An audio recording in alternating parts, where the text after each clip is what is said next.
knowledge that is power is not necessarily a hidden knowledge or a mystery. Because many times people like to sound mysterious. People like very game stuff, very deep stuff. But many times the information that saves is on the surface. Everybody has access to it. So knowledge is not necessarily having access to an exclusive information. It may be exclusive information, but knowledge could manifest in an unusual interpretation. That sometimes knowledge is not necessarily having an exclusive information. Knowledge could manifest in an unusual interpretation or appreciation or understanding of a generally applicable or generally available information. So it's the same thing that everybody knows. It's just that you interpret it differently. It's just that you appreciate it differently.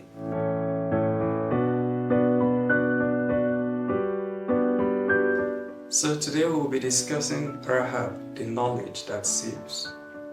Rahab, the knowledge that saves. We'll be reading about 3 scriptures. First, we will read Joshua chapter 2. We will pivot to Joshua chapter 6, and then we'll go to Jeremiah 33. So we've often heard that information is power. If this is true, it then means that by having more access to certain kinds of information, that people can be more powerful than the others. There is such a thing as classified information. In governance circle, they say classified information or secrets or top secrets, meaning that the information is restricted to only those who should know. So if information is power, it means that those who know more or who have more access should ideally enjoy certain advantages over the others who don't have such privileged information, such classified information, or in this case, difficult to reach information. So, but the information we're dealing with today, the knowledge we are dealing with today, is not that knowledge that is secret. It's not some mysterious knowledge. It's not some hidden secret. Today we're dealing with information that is open for everybody to see. Although the information is open, not many can accurately interpret it, and not many can accurately action that information. So we go to Jeremiah chapter 33.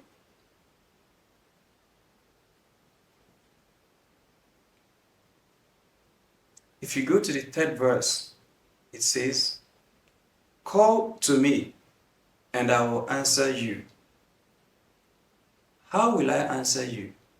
I will show you great and mighty things which you do not know. Call to me, and I will answer you, and show you great and mighty things which you do not know. Jeremiah chapter 2. Let's start from verse 1. We read down to 24.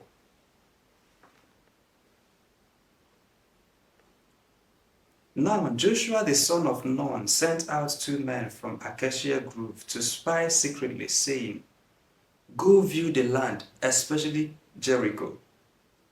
So they went and came to the house of a harlot named Rahab, and lodged there. And it was told the king of Jericho, saying, "Behold, men have come here tonight from the children of Israel to search out the country." So if you underline your scriptures, underline, "It was told the king of Jericho." Behold, men come here tonight from the children of Israel to search out the country. So the king of Jericho sent to Rahab, saying, "Bring out the men who have come to you, who have entered your house, for they have come to search out all the country." Then the woman took the 2 men and hid them. So she said, "Yes, the men came to me, but I did not know where they were from. And it happened as the gate was being shut, when it was dark, that the men went out. Where the men went, I do not know. Pursue them quickly, for you may overtake them." But she had brought them up to the roof and hidden them with the stalks of flax, which she had laid in order on the roof. Then the men pursued them by the road to Jordan, to the fords, and as soon as those who pursued them had gone out, they shut the gates. Now, before they lay down, she came up to them on the roof and said to the men, I know. So underline, I know. I know that the Lord had given you the land, that the terror of you has fallen on us, and that all the inhabitants of the land are faint-hearted because of you. For we have heard how the Lord dried up the water of the Red Sea for you when you came out of Egypt, and what you did to the two kings of Amorites who were on the other side of the Jordan, Sihon and Og, whom you utterly destroyed. And as soon as we heard these things, our hearts melted, neither did there remain any more courage in anyone because of you. For the Lord your God, He is God in heaven above and on earth beneath. Now therefore, I beg you, swear to me by the Lord, since I have shown you kindness, that you'll also show kindness to my father's house, and give me a true token, and spare my father, my mother, my brothers, my sisters, and all that they have, and deliver our lives from death. So the men answered her, Our lives for yours, if none of you tell this business of ours. And it shall be, when the Lord had given us the land, that we will deal kindly and truly with you. Then she let them down by a rope through the window, for her house was on the city wall. She dwelt on the wall, and she said to them, Get to the mountain, lest the pursuers meet you. Hide there for 3 days until the pursuers have returned. Afterward you may go your way. So the men said to her, We will be blameless of this oath of yours, which you have made us swear, unless when we come into the land, you bind this line of scarlet cord in the window through which you let us down, and unless you bring your father, your mother, your brothers, and all your father's household to your own home. So it shall be that whoever goes outside the doors of your house into the street, his blood shall be on his own head, and we will be guiltless. And whoever is with you in the house, his blood shall be on our head if a hand is laid on him. And if you tell this business of ours, which you made us swear, then she said, And then we will be free from your oaths which you made us swear, if you tell this business of ours. Then she said, According to your word, so be it. And she sent them away, and they departed. And she bound the scarlet cord in the window. They departed and went to the mountain, and stayed there 3 days until the pursuers returned. The pursuers sought them all along the way, but did not find them. So the two men returned, descended from the mountain, and crossed over, and they came to Joshua the son of Nun, and told him all that had befallen them. And they said to Joshua, Truly the Lord had delivered all the land into our hands, for indeed all the inhabitants of the country are faint-hearted because of us. Now let's flip to chapter 6 of that same Joshua.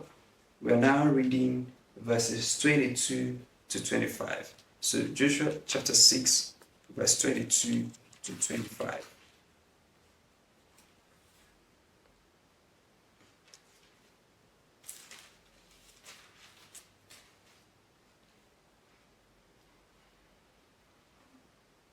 Okay, for context, let's start from verse 20.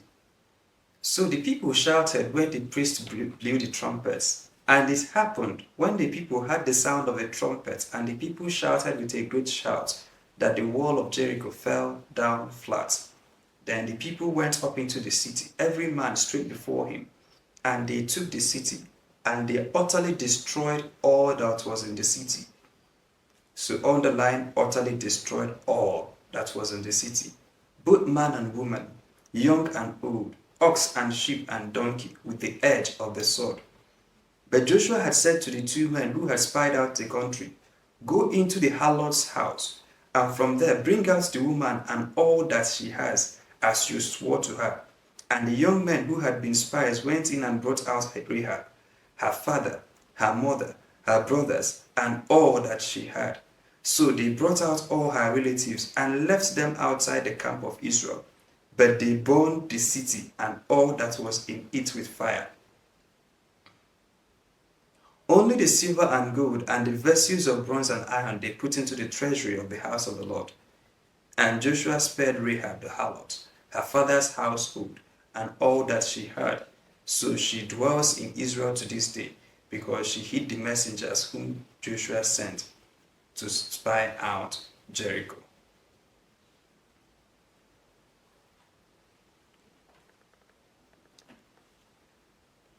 You see, when the Lord wants to help a man, when the Lord wants to save, He sometimes saves by giving out tokens of information or bundles of knowledge. When we read in Jeremiah 33 verse 3 says, "Call unto me, and I will show you great and mighty things, which you do not know."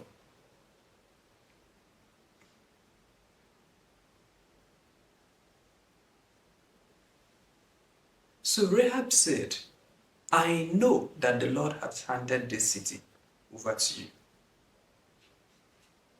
I know." But that's not only what happened. Not only did she know, God directed her to meet an opportunity where that her knowledge will be put to test.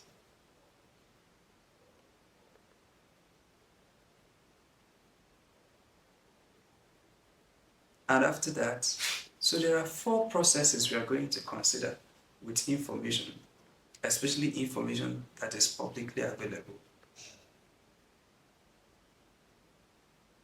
So the first is called knowledge. Now, we said earlier that if knowledge is power, it then means that people who had more access to knowledge, especially classified information, the kind of knowledge that you don't get in every school, these are special knowledge, specially prepared for special people. Maybe classified documents in government quarters, maybe top secret, maybe secrets. But then there are other information that are pedestrian. You can get them everywhere. And this is the same kind of information that Rahab had. She had knowledge, but her own knowledge is different from the one everyone else had. You will see it in their actions. So how do we know that you know things? We see it by your actions. So everyone in Jericho had access to the same information Rahab had access to. But they used it differently. Some people had the same information, but they used it to hone their reporting skills. You will see where the Bible says they ran to the king to report. So these are a set of people. The only thing they make out of information is try to seek man's favor with information. An information that could save their lives, but they went to gossip with it. They went to blog about it. They went to do tatafo about it. They ran to the king because they knew.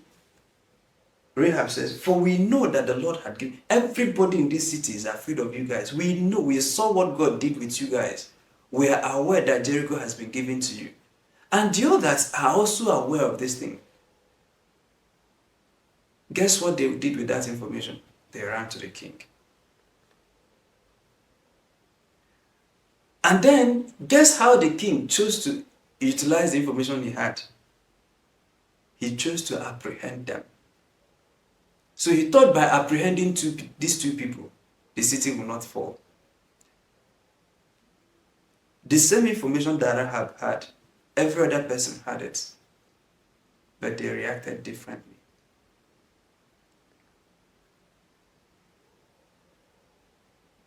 So the king used his knowledge to choose to apprehend them. So how do we know that these men were under threat? Because Rahab chose to hide them. Because if they were not under any threat, there was no reason to hide them. And then let them down through the window and gave them evasive strategy.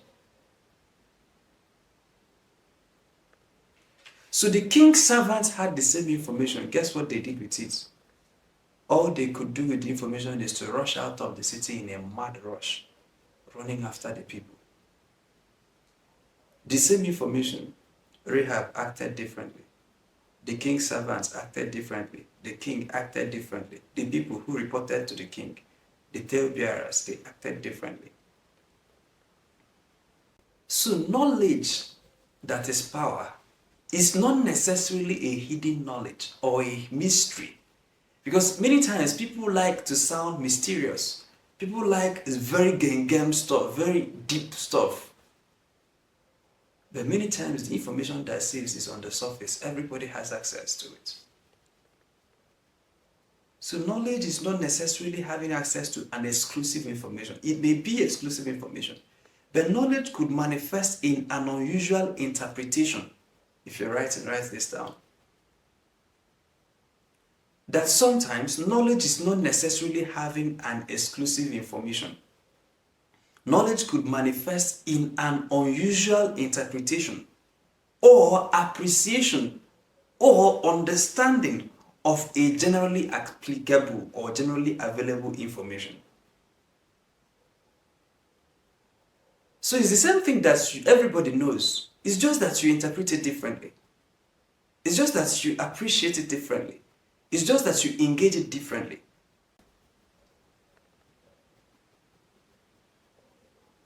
Everyone in the city, from the king to the talebearers to the servants, to the people who came to arrest them, to the people who came to interview them, everybody had the same information, but they all reacted differently. They had all that God was doing. They had from Egypt. Let's read it again. So you see that they had the information. If you go to Joshua 2 verse 8, it says, "Now before they lay down, she came up to them on the roof and said to them, I know that the Lord had given you the land. Number one, that the terror of you had fallen on all of us. Number two, and that all the inhabitants of this land are afraid of you." The Bible says faint-hearted because of you. "For we," that is everybody in this city, "have heard how the Lord dried up the water of the Red Sea for you when you came out of Egypt. We also heard what you did to the two kings of the Amorites who were on the other side of the Jordan, Sihon and Og, whom you utterly destroyed. And as soon as we in this city heard these things, our hearts melted. Neither did there remain any more courage in anyone because of you. For the Lord your God, He is God in heaven, above and on earth beneath. Now therefore, swear to me." So everybody had the same thing. It's not possible that the Lord dried up the Red Sea and only Rahab had it. It's not possible that Og is a king that is more powerful than their own king will be slaughtered and only I had it. He said everybody knew. We all had it. And this is, we are all afraid. The same information. So many times people tend to overlook or downplay generally available information. They are waiting for top secrets. They are waiting for the deep mystery. You know, when I write, I've done a master class on writing and public speaking. I think that was 2 years ago. I spent about 13 days teaching writing and public speaking. It was like a session like this. I think we were doing it also every day.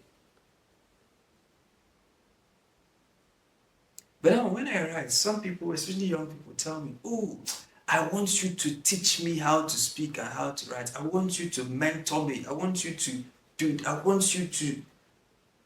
Every time and now and then I get these things. And I said to the person, I don't say anything today, I just laugh. I am teaching 32 days of governance. And every day I invite you to come to the class, you don't come. I've written countless of articles, they are all over the internet. You won't read them. The videos I've made are on YouTube, you won't engage them. The recordings of the class are on YouTube, you won't engage them. But you want me to come and mentor you. So because you feel that there is a secret that I know that I'm not. So Before you enter into the mysteries, what have you done with the information that is available to everyone?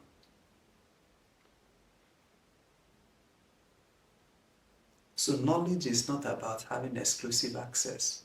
It is having a different interpretation to what everybody else sees.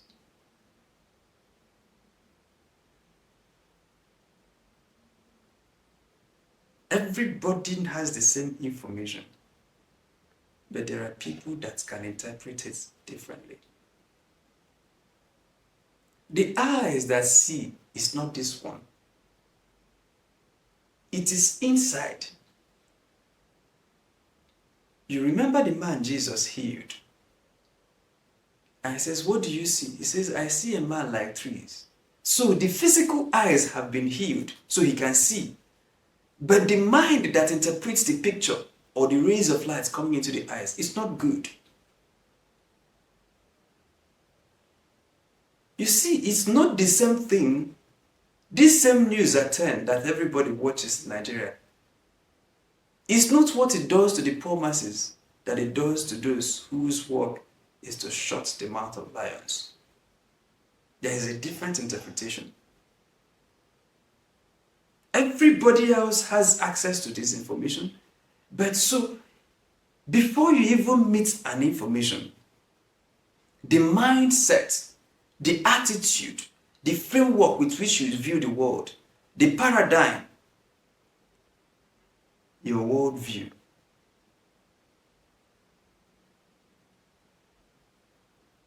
It is in this same Nigeria, the same problem that people see. There is problem of this in the land. And they see it as a topic for complaining. Others see that problem as an opportunity for business.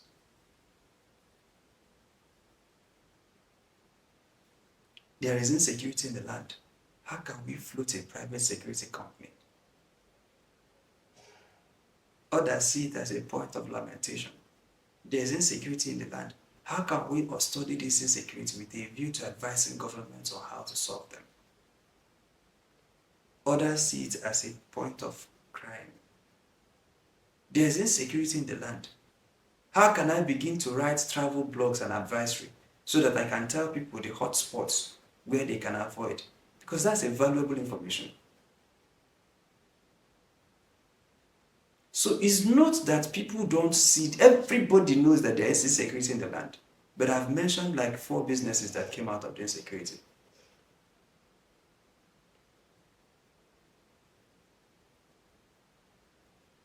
So number 1 is knowledge is power. But the knowledge that saves is not necessarily a hidden knowledge. It is an interpretation, accurate interpretation and actioning of sometimes a generally available information. Number 2 is opportunity. Now that you know, because what we're discussing are the 5 stages of saving grace that you saw in Rahab's life. There are 5. Or maybe 4, we can bundle 4 and 5 together. Jericho is by all accounts a very large and prosperous and fortified city. So one of the hallmarks of cities, pay attention if you live in a city, is that cities have concentration. Cities have concentration of people. So what that means is that cities are more densely populated than, say, remote areas. So you find more people in cities than you do in the villages or in rural areas. And many times, and any time rather, that you have such a large concentration of godless people, if you have a large concentration, a large gathering of godless people living in a city, because the city, why are people going to the city? Because the city has more opportunities for advancement, more ease of life, more railway, more lights, more electricity, faster internet. I think it was Mr. Siben's group who told me that he's in the village. And anytime he's in the village, he can't have access to internet. But if he comes to the city, faster internet, more organized transportation, more organized market, more opportunities. So because of this more, people tend to congregate more in those places. But anytime you have a large assemblage of godless people, you will quickly find the consecration of immorality. So the more godless people come in their numbers, the more you find all kinds of social vices. That's why there are more social vices in the cities than there are in the villages. Now, some of the things that are considered taboos in the villages are considered normal way of life in the city. For instance, I grew up in the village, and I went to both primary and secondary school in the same village. And there were some scenes we know that only existed in the movies, right? So you remember those days when we were watching movies with adults, and they come to some rated scenes. And so they either tell us to close our eyes or go and bring something in the kitchen or get the remote so that they can fast forward it.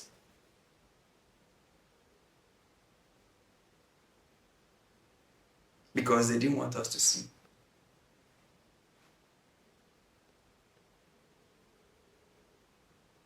So it wasn't until I got to secondary school that I interacted with people who were born and raised in the city. They came to study in the village because their parents had been transferred. And it was on close interaction with them that we found out that they were light years ahead of us.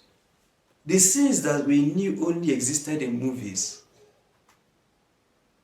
We knew these things, when Nollywood, they will, for instance, you will now see wrapper fall to the ground, or you see bed sheets, people jumping up and down in the bed. Did we know that these things existed, but it's in the movies? But we saw that youngsters, some younger than us, some are age mates, are physical embodiments of things we are not even allowed to watch on the television because they grew up in the city. It was only when I traveled to Lagos eventually as an adult that I realized what had happened to those kids. Some of the things that were seen as a taboo in the village was an acceptable way of life in the city, because every time you have a large assemblage of people and they are godless, one of the things you will find out is that vile multiply.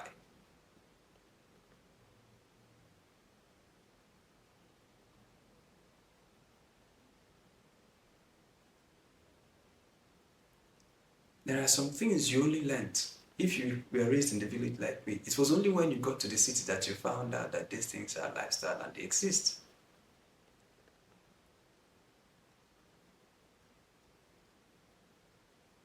I remember some of our friends and associates, people who used to fellowship with us. And it was not until they got abroad or scholarship or visa to study abroad that they began to ask questions like, how are you sure that God exists? And some were prayerful until they got visa to Canada. So anytime, this is a secret, it's not part of the subject we are studying, but it's a key, please write it down or take note of it. Anytime you move from a place of limited concentration, I'll say it again this time more slowly. Anytime you move from a place of limited concentration of people to a place where there is more concentration of people, you must be extra vigilant to keep your consecrations. Extra vigilant to keep your worldview. Extra vigilant. Because the more people congregate in a place and the more there is prosperity in the land, the more they have the propensity for iniquity to abound. And if you don't take time, that thing you saw as a taboo as a village boy, you are now a city boy, is now an ordinary lifestyle. Although you knew prayer was a lifestyle, but you are now in a city, more prosperous, more fast moving. You now found out that prayer is actually a waste of time. You now found out that God does not exist. So anytime you move to a new culture, you move from a place of limited activity to a place of heightened activity, pay attention. Watch how you respond to the new culture. So I've just said, because anytime you have more prosperity, more people, then iniquity tends to abound. So that was the exact situation with Jericho as at the time of the documentation. They had prosperity and it was a walled city. So because of the prosperity, people migrated from other parts of this land to come there. Today, people are emigrating to Canada. People are immigrating to the United States. People are immigrating to the West. Even now that Asia is doing well, a lot of people are migrating to Asia. 40, 60 years ago, when China was dying of starvation, I mean, they weren't getting this much of interest in people trying to move there. But today they have success and people are trying to move. So China is a destination. Canada is a destination despite their adverse weather condition. Because of their prosperity, people are moving there. They don't mind bundling themselves up in sweaters. They don't mind. They don't mind that it doesn't rain there. They don't mind that the snow is too. They just, once there is money. So that was the issue with Jericho. Not only and then one of the things you find in cities is that you find that people mix up a lot in cities. In the villages, you may find that 98% of the population are indigenous people, and maybe 2% are visitors. But in cities, you will find that you have more non-indigenous people, because although people of Jericho are here in Jericho, but because of their success, many other people are coming to join them. Look at Lagos today and ask yourself, what is the percentage of Lagos? The percentage of Lagos population that are actually by origin Lagosians. Look at Abuja today and ask yourself. Look at Port Harcourt and ask yourself. Now, as that city gets more prosperous, it attracts more people. And the longer it stays in prosperity, the more people it will attract. And then the thing with attracting people is that they are coming with their culture. Some will blend, some will bring their culture with them. And when they are godless, you now find a congregation of godless people. So if you go to certain villages today, although iniquities exist, although you still see people, for instance, let's use the sin of adultery, for instance. So if you go to a typical village, they still play around. They know people who sleep with married men and married men who sleep with widows. Those things exist. But then you don't find chalets, you don't find hotels, you don't find nightclubs where it is that this is what they do for you, this is their life. You don't find, for instance, streets, and you know such streets in your cities, where you can't pass the streets in the night without people beckoning on you. In fact, there was a time I traveled, those were the early years I started traveling, and I was into tech then, and I went to Lagos to do tech consultancy for a company, and the man just said, we'll take care of your accommodation, don't worry. And they took me to a hotel. First, everywhere was smelling smoke, weed, a lot of things. Well, I checked in, first night, everything, that was the night I came in. Then the next day I went out, finished my work in the afternoon, was retiring to my hotel. I was walking up the staircase, innocent me. I saw one young lady greeting me. So I thought maybe she knew who I was. I responded in my innocence. Oh, good afternoon, sir. Hi, how are you doing? Fine. So I was now waiting for her to tell me why she was greeting me. Maybe we met somewhere, maybe something.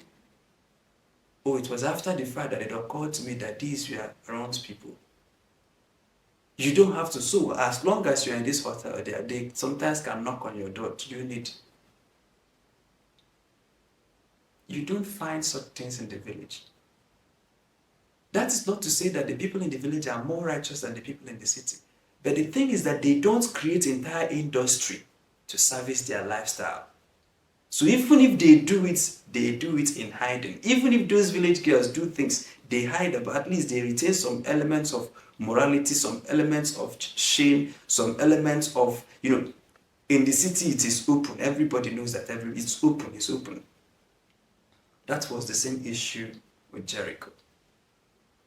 So Rahab was not the only prostitute in Jericho. I need you to know that. Because it's not possible that you can come to Lagos and find only one prostitute. It's not possible to find any developing city and find only one. Now in the villages, you can have people who are of loose virtue, of easy virtue, and the community know them.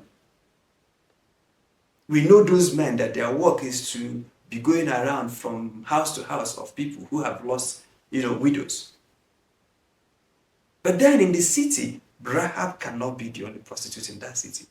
And so Rahab Intercontinental, or Rahab Carlton Suits, or Rahab Hotel and Suits. What are the hotel names we now have? So Rahab Intercontinental is not by only means the only 5-star hotel in that city. It's not the only chalet. It's not the only hotel. It's not the only guest house in that city. We are talking about opportunity.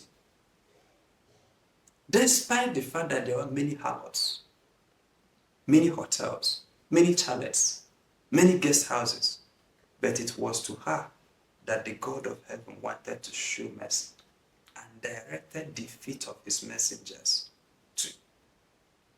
Because knowledge without opportunity is incomplete, just like opportunity without knowledge is incomplete. So there are people who have knowledge. They know what to do, but there are no opportunities. But there are people who walk past opportunities by the day. They don't know what to do with them. They in fact abuse it because they don't understand it. So if you have knowledge, but there is no opportunity, the cycle is not complete. If you have opportunity, but you can't interpret situations correctly and apply yourself correctly, because although they went to Rahab, if Rahab did not interpret the information accurately and took the action she took, she would have missed that opportunity. In fact, it was the same opportunity others wanted to show that they can keep, others wanted to show that they can. Thank God they did not go to the house of those people who went to report to the king. If they had went to the hotel of those people would have said, come and be sleep here. I'm not thinking. Then they will tell the king, this is where they are sleeping. So you now see that the race is not to the swift, the Bible says, because time and chance happens to them all.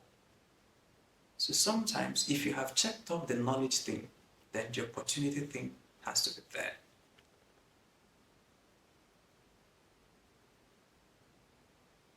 That is why every now and then we thank God for the opportunities. We thank God for those teachers. We thank God for those mentors. We thank God for seeing those YouTube videos. We thank God for attending those master classes. We thank God for connecting. We thank God for being at the right place at the right. We thank God.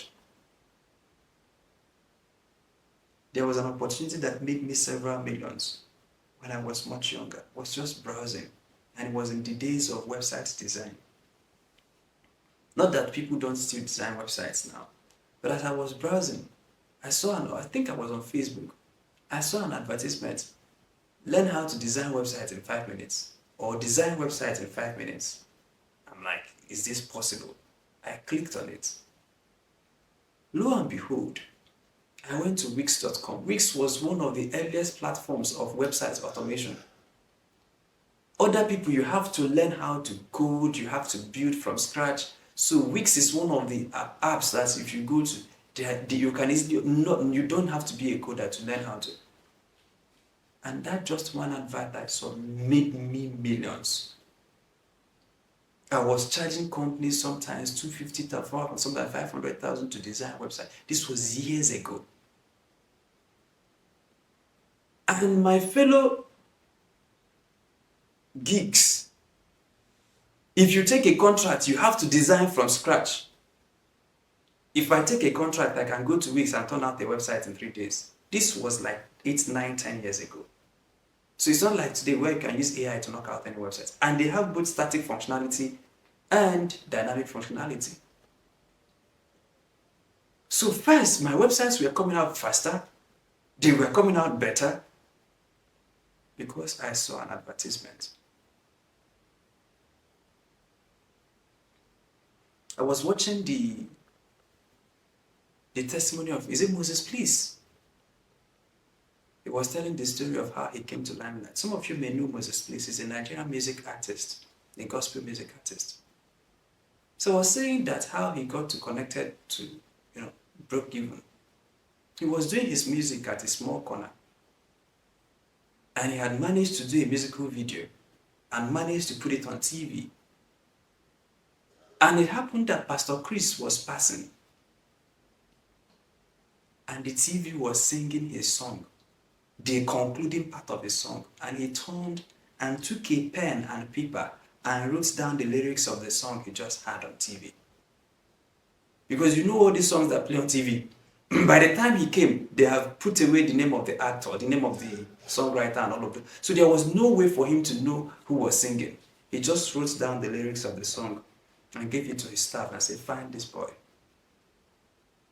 That was how he was on his own. People phoned him. That year, he won the he won awards from Pastor Chris, started ministering in Pastor Chris's churches, got a lot of promotions, got a lot of free recording, free trips abroad, on the strength of someone who just was working. And the funny thing, and the most striking thing about his testimony said, if Pastor Chris has walked past that room 5 minutes earlier or 3 minutes later, he would have completely missed my song. Completely missed my song. I've also been a recipient of this kind of blessing. I did a video like I was doing on like these videos now. Today we're doing 21. Day 21. That means 21 videos. By the end of the 32, it will be 32 classes. Now I've been doing video. I didn't know that one would go viral. And it went viral. And one of the fathers of this land saw the video and forwarded it to his associate. Says, find me this boy. That's how I got connected. And that's how he has blessed my life immensely. So knowledge without opportunity is incomplete.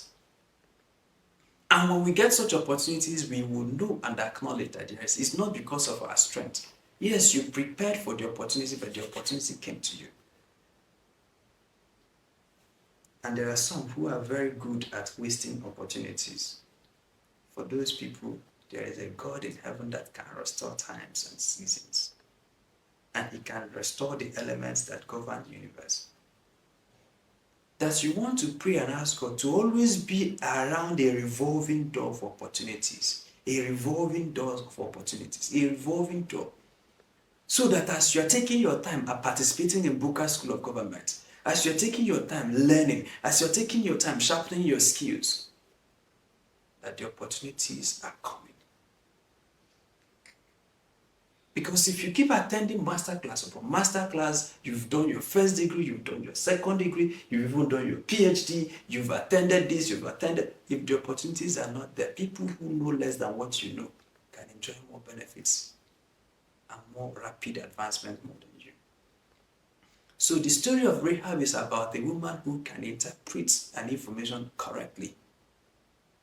A woman who has had an opportunity. But here is when it comes. Is in action and obedience, making the best use of opportunity. And in fact, I can tell you for this for free.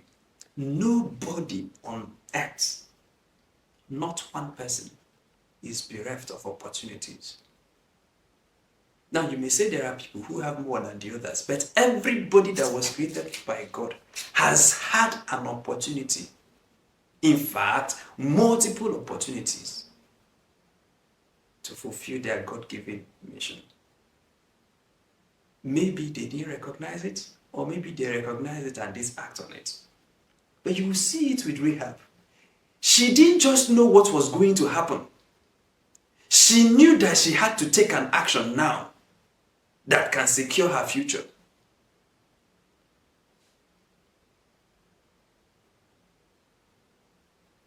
There are a lot of people who knew that the market will crash in 2008, but they couldn't sell on time.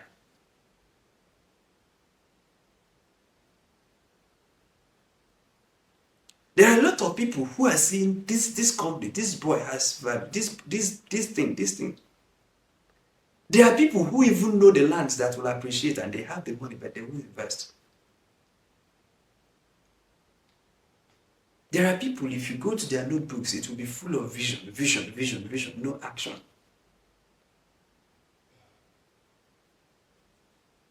The goals you wrote down 3 years ago, the vision you had, the prophetic dream, some of you are even prophetic dreamers.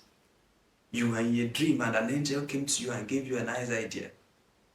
Ask yourself, all the ideas, in fact, maybe let me mention it in passing. I don't know who it will help.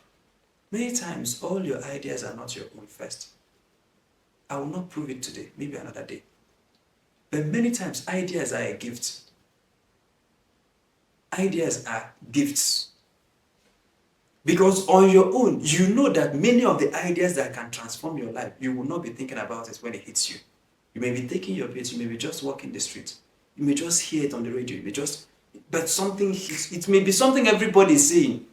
You may have even heard it 100 times, but that day it meant a different thing to you. So ideas are gifts. But what do you do with those ideas? What do you do with those opportunities? How do you maximize them? The story of Rahab is the story of someone who knows how to maximize. All the people she met knows how to maximize. The day you will meet your destiny helper, the sun will not turn blue. Like Pastor JP will say. It will still be the same, everything will be happening, but that day is the day that changed your life. You won't know. If you're a waster of opportunities, idea come and go, you don't act on anyone, you act on small. When you meet any resistance, you abandon it and jump on the next. You meet any resistance, or you just have the ideas, but you're waiting for all the stars to align. You're waiting for all the monies to be there. And then some people have ideas, but they don't want to take any risk. This woman put herself in risk. If they had ever found out what she did, they would kill her and kill the people she hid. But some people have ideas, but the cost of the idea, the cost of implementation, what if it fails? They have an idea to help, they have a governance idea, they have a pet project. But the thing is that doing this thing has risk. Apart from risk of investing, that you could lose your investment, it can also mean that in the advocacy, you could injure some people, you could be injured. Or things can happen to you on the account of this idea that you received, if actioned. And so people tend to find excuses, and we all have very beautiful excuses. How I wish we could one day open up the kind of obstacles we surmount daily to teach the classes we are teaching. And that's why we're very appreciative of every single support we've gotten. Every 10K you've sent, every 5K you've sent, every money, every couple, we are appreciative of each and every single one of them. There are some days we do 6 hours by road, travel, finish our own businesses, attend to our own families, and still come night in, night out, teach.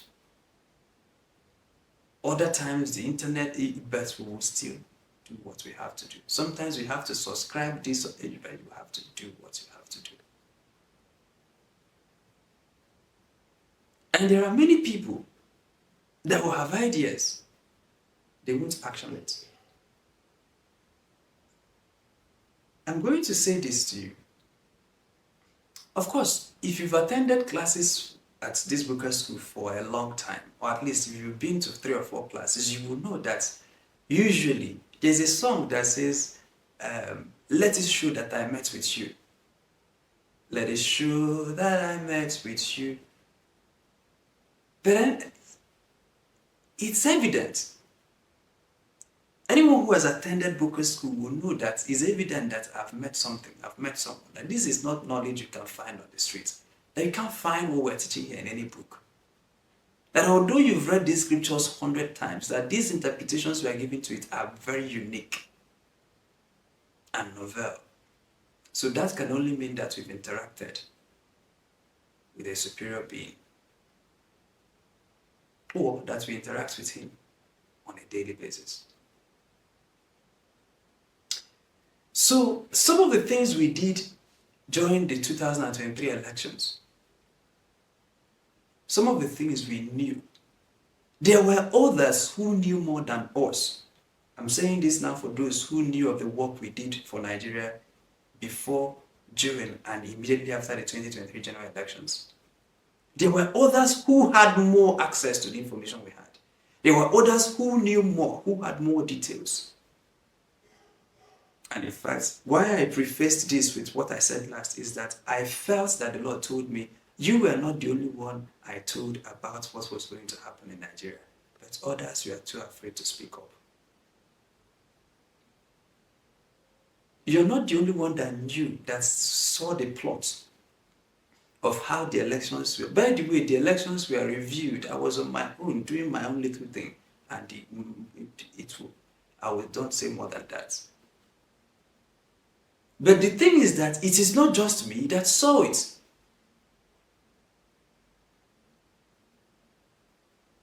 Idea bearers are many. Action guys are few. You see, what you call idea, and this might have happened to you, is like ideas are like a notice board. So if you've gone to a school or if you belong to an organization, a typical notice board, where you come to check the names of people, or you come, maybe a company notice board where you find rosters, or maybe a school notice board where you come to find important announcements, even in your primary school, where you go to see the timetable. That's the way ideas are. So once an idea is approved to enter the earth, it seems as if they paste it on that notice board. And anybody that comes to that notice board will find the idea there. That is why sometimes an idea comes to you. You did not even discuss it with anybody. You were thinking maybe later, in less than 2 years, you saw someone doing the exact thing you wrote in your diary. And you did not discuss with him. Because that day the idea came to you, it went to 1,000 other people like you. Nobody is so unique that you can only get an idea. No, it can't happen. It's not the way. Anybody with your unique gifting, your unique, of course, we are all unique, but we are in our clusters.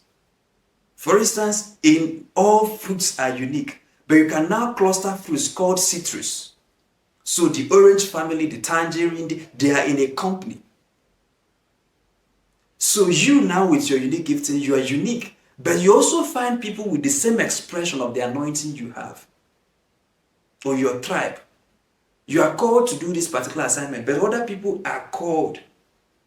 So yes, Victor said it has happened to me. I saw someone working on an idea I had neglected. So what I'm telling you today is that very day you received the idea, 1,000 other people received it.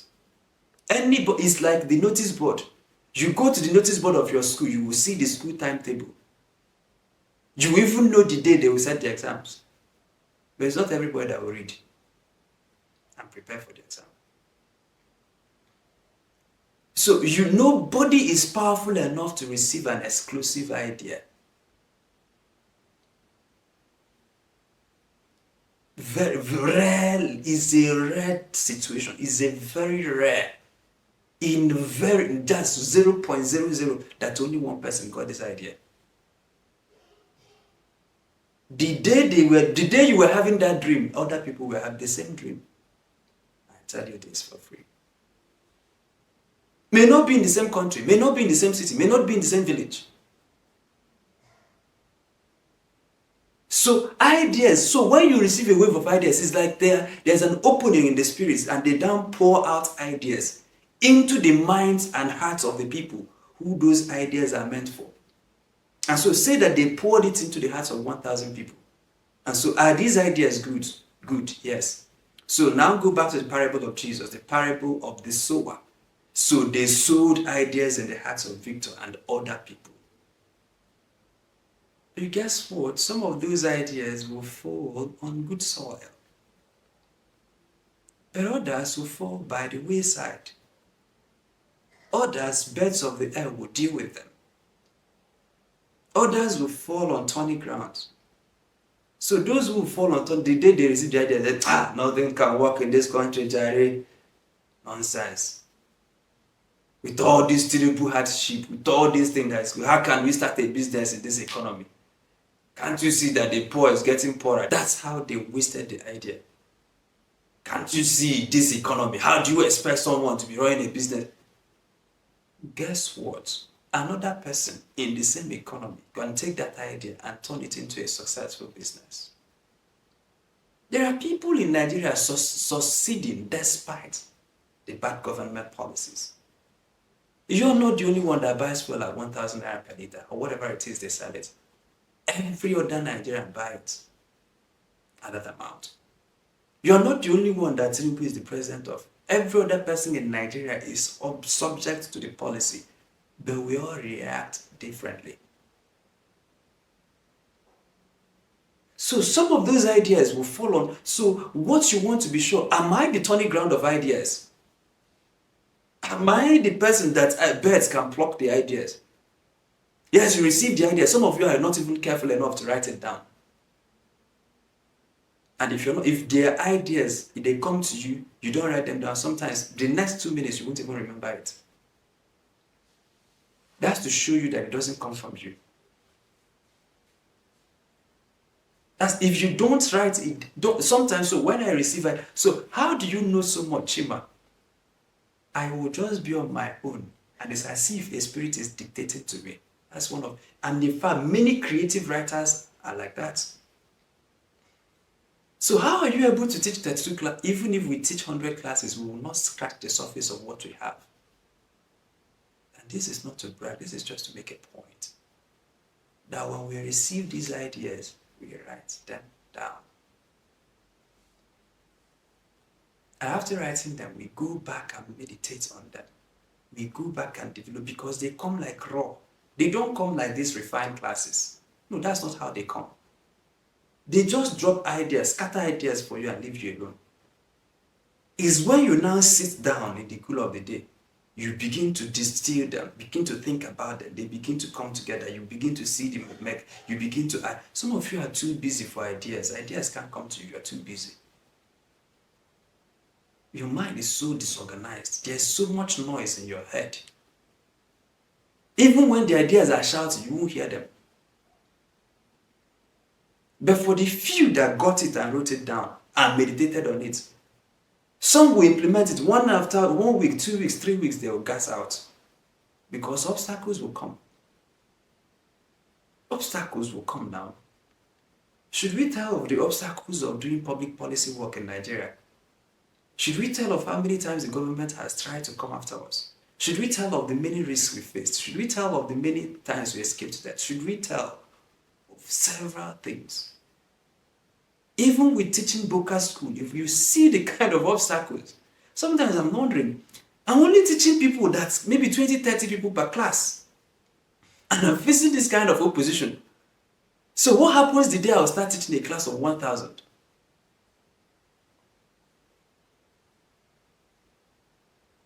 And then every day, in fact, in one of the days, do you know today, all our social media accounts, apart from Twitter and LinkedIn, were taken over by hackers. One of my associates, who's a staff, had, because he also has access to our social media, has it on his laptop, so he helps me to manage my social media, was traveling. Was supposed to travel with it, and I left all the accounts on his laptop because he should be able to work from wherever he's going to. Guess what? He took the laptop and gave his friend. Guess what? The friend took the laptop and gave another friend. And they took over all. My Facebook had 6,000 followers. They took it. Boqer School of Government Facebook page took it, everything. Both YouTube, Facebook, everything, took everything. Changed the password, take everything. In fact, went to my LinkedIn, put the picture of a woman. Changed everything in one day.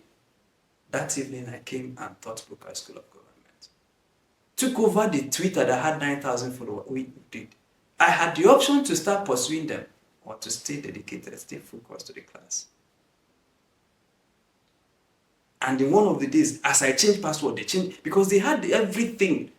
They had access to the emails. So if I change password, they will now click that they were not the ones that changed password. And Google will be back and forth. I said, oh. I'm going to leave you guys with whatever. By the mercies of God, we've gotten back our LinkedIn, we've gotten back our Twitter, we're working hard to get back our Facebook accounts. I believe that we also secured YouTube pages and all. But this is on one side. The other sides are still there. Yet, we teach. So there are people, once they meet obstacles, they stop. Boqer School of Governance, 20 episodes before we went on leave. We've now come back from our annual leave. We've done 21 today. There are people who have had the ideas. There are people who, one of them came to Boqer School. After Boqer School, he ringed me, discussed ideas. I said, okay, when are we actioning? I've met people, when they see me, they call Chima, let's do like that. There are people, 2 years ago, they've been discussing their ideas. Take a step.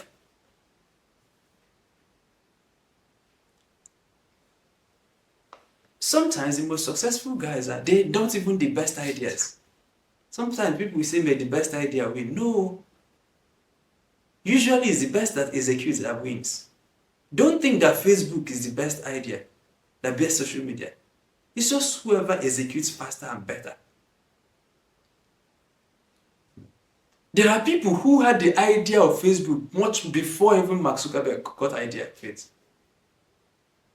It's not the people who have the ideas that become billionaires, it's the people who acted on it and who, despite troubles, persisted. So you go to your journal, go to your diary, and go to your plans and see the ideas you've heard laid out. We've invited Rahab to the class to tell you to take actions on them. That if you don't take actions on them, that either you won't get to the next level or that you could even suffer losses on the account of the actions you did not take. She had information that everybody had. She interpreted it differently. And the opportunities came to her and she actioned it. So number 3 is obedience or taking action. Let's call it taking action. Taking action. Taking action. I'll lump up number 4 and 5 in conclusion. Number 4 and 5 is that she insisted that although she is the one that interpreted this information correctly, Rahab, she's the one that took the risk. If they had caught her, they would have utterly executed her. But she says, I will not be saved alone. I will be saved with my mother, my father, my cousins, their wives, and not just them, everything they had.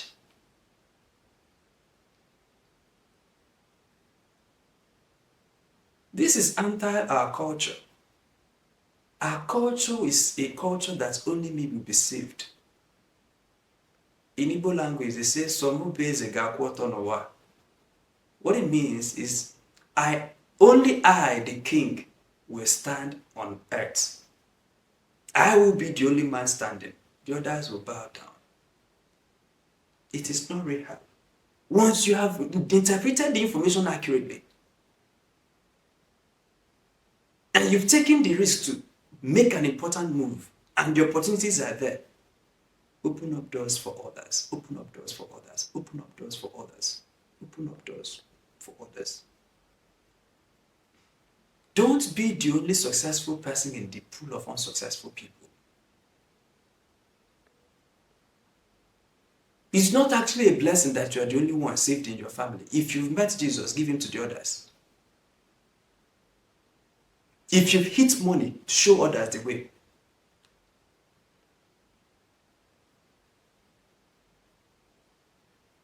If you've made it, show others. Give people. Democratize success. This thing about hoarding knowledge, hoarding success, hoarding is not. That's why people die of loneliness.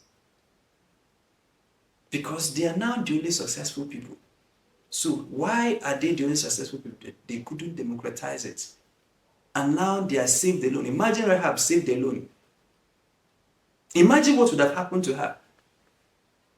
First, she's speaking a different language. Israelites are speaking a different language. And she's a harlot. But she's the only person that was saved. And only her in the land of Israel. She would have died of loneliness. But she brought her family, her brothers' wives, their cattle, everything they had was in the negotiation. But there is a caveat I want to put here. The caveat is in what the spies told him. It says, anybody that does not come into your house, his blood is on his head because he will surely die. Our covenant is with you. And to be able, this is a token of the covenant. If you put this thing in your house, nobody in this house will be killed. But if you have, even if it is your twin sister, if she's not in this house, it is not on us. So now that I've said democratized success, you also know that there are people who, although you've told them, I have identified this information and I have accurately interpreted it. I even got an opportunity and I took the risk to action the opportunities. Despite all the storms of life, I was able to push through. Now, come in. The others will not. You buy them books, they will not read. Recommend courses to them, they will not take. Start up businesses for them, they will run it down. Send them to trainings, they won't attend. Tell them, hook up with this person, they won't. Make sure you invite them to the house. That is the story of Rahab. But anybody who refuses to be in the house, their blood is on their head. So if Rahab tells the mother, Mom, something is going to happen, be in this house. And the mother says no, well, no wahala. If the brother comes, but the brother's wife says, I want to go to the market, well, no wahala. So the story of Rahab is a woman that will refuse to accept opportunities alone. She must bring others with it, into it. Be that kind of person. If you've learned the way, show others the way. If you've been helped, be a help to others. We are life-giving spirits. I am alive and I give life. I am well, I make others well. We are blessed to bless. How else can I say it? We are blessed to be a blessing. We are saved to be saviors. We are redeemed to become agents of redemption. How come you are the only redeemed person in your house? How come that this Jesus you have, nobody else has it around you? How come that these things you know, none of your friends know it? How come that this book you read, you don't? How come that only successful person we find around you is you? Now, sometimes it could not be your fault. You have done everything to open the house to them, but they refuse to come in. Then you will be justified. But other times, we see that something tells you that someone basic at what on a wall, that I alone should be standing. Something tells you that, don't worry, but you'll be sending them small tokens. No, they don't need small tokens. Empower them. Give them the opportunity. Link them up. Show them the way. I was telling one of my associates yesterday, I was telling her, I said, I don't know why people feel so small. I don't know why people feel so insecure. I said, do you know, for instance, in the world of YouTube, I said that even if I have 1 million subscribers, 2 million, 10 million subscribers today, I will not exhaust the need for people to watch videos. I can't satisfy all the need in the market. So there is a space for you. There is a space for another. There is a space for all of us. Because there are people that will not listen to me. Because maybe I don't present it in a funny way. There are others that may not listen to me. Maybe because they think that these ideas are too high sounding. But maybe you have a way to connect to. So In the world of YouTube content, there are a lot of gaps that have not been filled. So the idea that if you introduce someone to your business, therefore you will not be successful, I don't know where it comes from. It's a Babylonian system. The idea that your life will not make sense if your father, your mother, your cousins are also alive. Why should you be bragging that you're the only wise person, the only smart person, the only rich person, the only successful person? That idea is not from God. God told Moses, that thing I put on you, I will take it from you and put it on 70 others. And then when Joshua ran to him and said, oh God, did you see that everybody is prophesying? We should stop them from prophesying. We should have only you prophesy so that the people can respect you as the prophetic seer number one. Watch what Moses, I would that all of God's people will prophesy.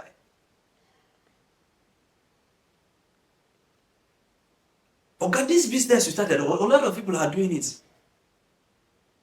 I would that everybody will be successful. I just wish that everybody can achieve success. I just wish that everybody can know. I just wish that everybody can have this that we have. And that is our goal. That perhaps by the end of 32 days of governance, that many people here are now teachers. They are no longer listeners waiting to be taught. That they are acting out the things. First, before you teach, act it out. Be a living example of what you teach, because the life, what you are teaching here flows from what we do. I've asked God, this is some of the things we know now. Came to us, but do it first. And when you have achieved success with it, no matter how minuscule, you can now use that model to teach others. Democratize it. Democratize knowledge. I want to invite you, read the scriptures. A lot of us don't read the scriptures because we think that the scriptures, in fact, the way the scriptures was presented to us, we only read it to say, don't commit adultery, don't commit, and then you shouldn't. But that's not the only thing in the scriptures. There is nobody that can apply biblical principles. You see the people who did it and the kind of success it gave them.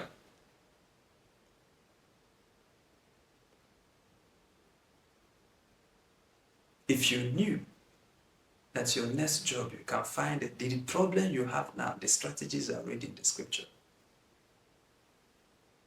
The next problem you will have, the answers are already here. The ones your friend are yet to, the answers. That business you've been racking, the answers are here. Will you study them diligently? And if you find it, will you practice it until it becomes a second life? And will you commit it to others? That is the story of Rahab. I will not be saved alone, I and my family. In summary, we've said that the information or the knowledge that saves is not usually the top secret or the mysteries. That according to what we learned from Rahab today, that everybody in that city had access to the same information, but she interpreted it differently. So we say that sometimes what makes you special is not that you have access to one secret mystery. It's the same pedestrian knowledge, the knowledge that is available to the Okadaman, to the everyday person on the street. But it's just that you are interpreting it uniquely. Now we've said that there is a God of opportunities. We've said that there is also the role of seizing and maximizing opportunities that leads to preservation. We're saying that when preservation happens, or when success happens as a result of accurate interpretation of data,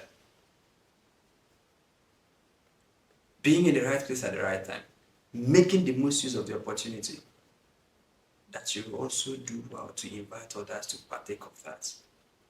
But that when you have done that and they refused, when you have genuinely invited them and they refused, then the fault is no longer with you, but with them.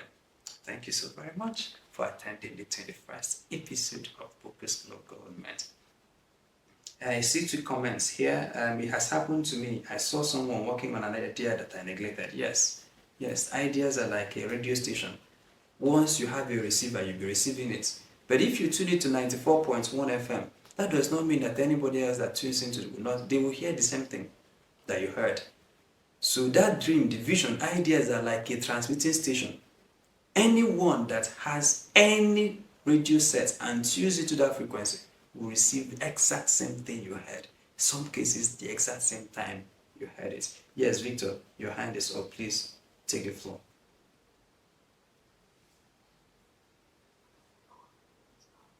Good evening. Could you please speak up a little bit?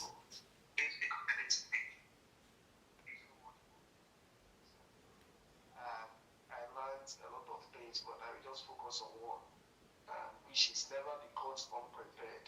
While you were saying something about opportunities, a lot of people are missing opportunities because they are at the right place at the right time, but they are not the right person. They are not prepared enough to grab the opportunity. And this is one thing I will just go back and work on myself, because opportunities are there. Just that, are you the right person to get it? If you're not the right person, you still miss it. And thank you so much for touching where you said something about ideas. Yes. I now know that if you have an idea now, a lot of people out there have the same idea. So what do I do? What should I do? I will execute immediately. Not minding the obstacles. Obstacles must come. That one is a must, but it's not by our side. And yeah, all this yours too. Thank you so much, sir. Thank you so much, Victor, and for coming to these classes. And thank you so much, Victor, for that feedback. Yes, ideas are like a transmitting station. It's like Channels TV or Arise TV. Once you have a TV set and you tune into Arise TV, you will be hearing the same thing. If I'm in my house and I have a TV set and I tune in, I'll be hearing the same thing. So many times when an idea comes to you, it comes to 1,000 other people at the same time. The same time. The same time, usually. As at the time the thing is entering into your heart, it is entering into the hearts of many other people. There's only a few people that will action them. And that's why eventually you will see someone doing exactly. And usually your regrets will be when they are succeeding at it. And you see, these millions would have been mine if I did not waste the opportunity, if I did not abuse the opportunity, if I did not capitulate, if I did not wear out or gas out. So that if that's what you learned, I'm happy that so as soon as you receive ideas, and make no mistake, ideas are not your own. Nobody is powerful enough to generate an idea by himself. You are not powerful. Ideas are gifts. It can come from the good spirit, it can come from the negative spirit, but you can't have an idea of your own. You cannot. Usually you connect to something transcendent beyond you. That's why now sometimes they require a discipline. Now there are some ideas that on your own, they just come to you. But they come very fuzzy. It is when you meditate, when you keep thinking about it, that they now unveil themselves to you. Like the business can just come with scattered plans and thoughts. The more you press into the business idea, it opens. In fact, some of it will not even fully open until you start actioning it. Then as you're actioning it, they are opening, they are opening, they are opening. There are others you can't enter into this idea, no matter how hard you try. They have to select you and come to you. And be that person that ideas run to. How can you be that person? Be very meditative. Have a cool head. Don't let noise enter. Don't let things touch you. Now, the kind of heart I have, even if I'm in a city and 3,000 people die, I will retain a cool head. If I'm in a car and there's some assaulting, I'm telling you this, it's a training. It doesn't come naturally. My heart I will not be frightened. If I'm in a place that they are shooting, I will start sleeping. It will not, because there's a guarantee that I have I will not die today. The day I will die, I will know. So once I have that guarantee that I will not die, every other thing is it's not my business. But some people, their minds are so erratic everywhere. Their mind is everywhere. For you to know how if your mind is everywhere, that's for you to see the quality of your mind. There's one test. Maybe I should give this expo and then let go. Let us go. Another day I may also teach on this. Okay, maybe let me give two. Maybe if I stretch this class by 5 minutes, I beg you to pardon me. One of the ways to know how quiet your soul is in the place of prayer. Just say, in the name of Jesus. You will see how your mind is. Once you say, in the name of Jesus, you remember, did I turn off the gas? Are you sure that I turned off the engine of the car? Whoa, I was supposed to return Nkechi's call. As soon as you say, 20 thoughts are flying into your head at the same time. If you are unable to shut out those voices and focus on your prayers, your mind cannot retain ideas. Hardly. Because usually, ideas can come to you at any time. But the thing is that as at the time they are coming, there are other things demanding for your attention. It may be in the midst of a bus. Sometimes the most novel ideas I've had. You know, when I talk about public policies, the one I can't forget is the one of middle belt. It was inside the vehicle that I wrote 3 government policies. As I was just thinking about them and crying and playing a song, in less than 5 minutes, 3 policies of government dropped. I wrote them down on my notebook, inside the vehicle. Those ideas, they came inside the vehicle, in public transport. Some of the best ideas, they can come to you any day, any time, but your head must be clear and you must know how to prioritize. If you cannot shut down the noise in your spirit, if you cannot shut down the noise, ideas will not be coming. Then ideas like people who action them. So when they come and you take action, they'll come again. Because they like, because every idea, in fact, ideas are like spirits. If I say that they are spirits, you might not believe me. But ideas are like, so let me say that they are like spirits. They don't have a body. That business idea you got is like a spirit. But the spirit is looking for who can materialize me. Who can embody me? Who can bring me out? Who can give birth to me? The public policy that comes to you is like a spirit. So they are agitating. They are running around looking for who will give birth to them. So if you are that person that gives birth to ideas, no matter what obstacle you face, ideas will start coming. The more you action it, the more they come. The more you act on it, the more they come. And eventually, you can actually choose when ideas come. But that's a high level of mastery. I will not teach that in this class. It's a very deep and advanced class. That sometimes we can now decide ideas will come now, I'm ready. They will come. Because then you've learned the protocols of the ideas. You've learned a lot of things. That's when you've achieved mastery. Then now, so some people, when they have a dream, so some people will have a dream and forget it and not understand it. Others will now say, I'm going back to bed. Dream, come. And the dream will come back. That's a level of mastery. But that's not for today. Maybe after 32 days of government, if the Lord helps us, we'll go into that. So become a person that ideas can come to. The second point I want to make is, don't waste your subconscious. Don't waste your subconscious. Many times, the most important things in your life are not what is on the conscious. It is what is on the subconscious. It is what is on the subconscious. So you know, how do I define subconscious? I don't have the dictionary definition of it. But usually, that's you that is dozing off.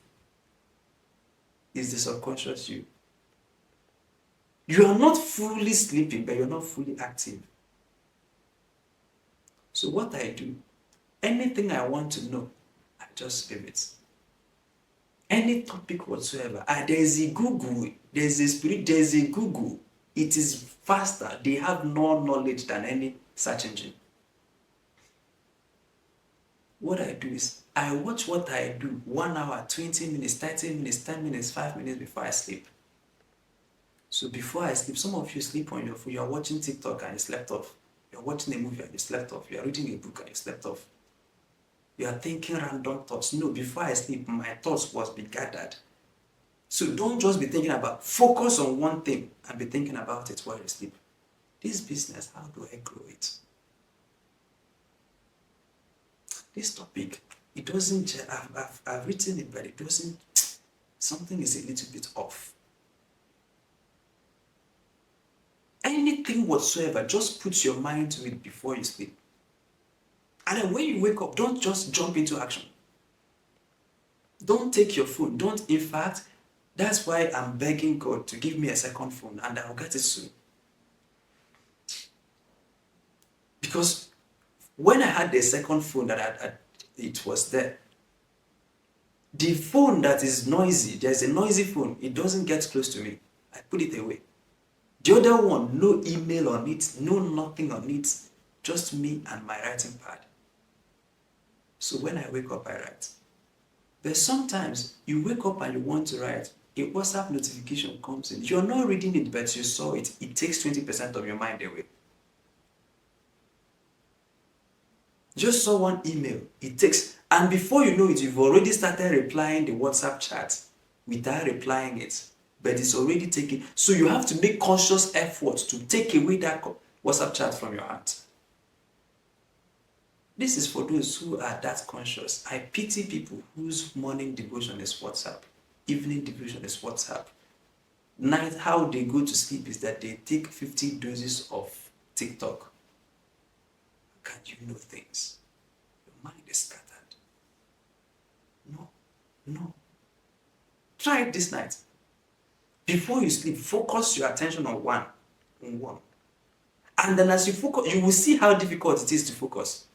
As you say, I want to know things about economics this night, you will now start remembering people who slapped you during the day. You remember, this person took your power bank, did not bring it back. This person did not hug me one day. This person did not greet me. This person, you will start remembering, tomorrow is Thursday, I need to call my tailor. This is what your mind will be doing, then you sleep. That mind is not productive. If you can shut all the noises down before you sleep and before you wake up, and as soon as you wake up, if you can do those 2 times, very critical, that's when the most damage can be done to your subconscious. But also that's when the most growth can happen, if you are deliberate to the subconscious. That's how some of us know things. We just put that thing in our heart. Sometimes I put something in my heart for 10 days. Sometimes I put something in my heart for 1 month before the answers come.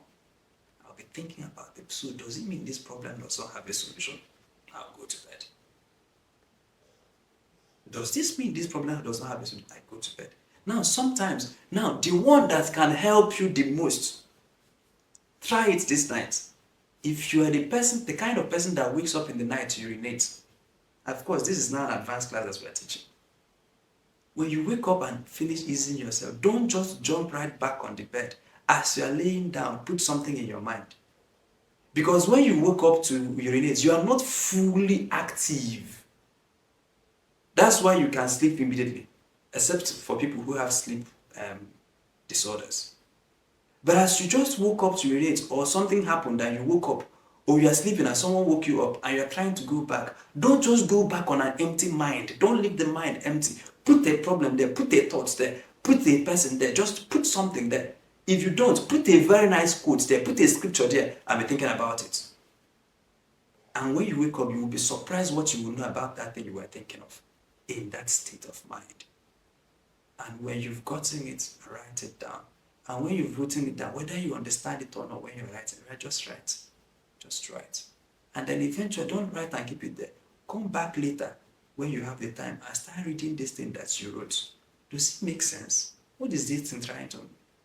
If you do it, you will see how powerful your subconscious can be. Every problem I ever encounter, I knew. If I took it to my notes now, you will see where in January, I knew that I should take a class, a course on cybersecurity. I knew it. Every time I have any problem, I knew about it sometimes 6 months before the problem occurs. And I write it down. It is those that I don't action, like the course I was supposed to take in January, I didn't take. That's how I became careless and vulnerable. That's how hackers took over all our social media accounts. And so when they took it, I didn't want to, I knew it was not their fault, it was my own fault. So I deal with myself harder than I deal with the boys. So of course, what will it cost? Just to mobilize police people. They're even very careless. We know their IP address, we know where they are, we know the phones they accept my email accounts with. They even sent out emails with my email. So those ones, they are the easiest ones to do. The hard work is on me to make sure that this kind of thing does not happen again. Thank you so very much. My name is Chima Christian. Africa's morning is at hand. Please, we're doing a lot. Don't mind that we're smiling. We're actually bleeding to be able to do these classes. If you have money, send us. It's not when we start crying, bam, bam. Support us. Support us. Support the work we're doing. Support the work we're doing.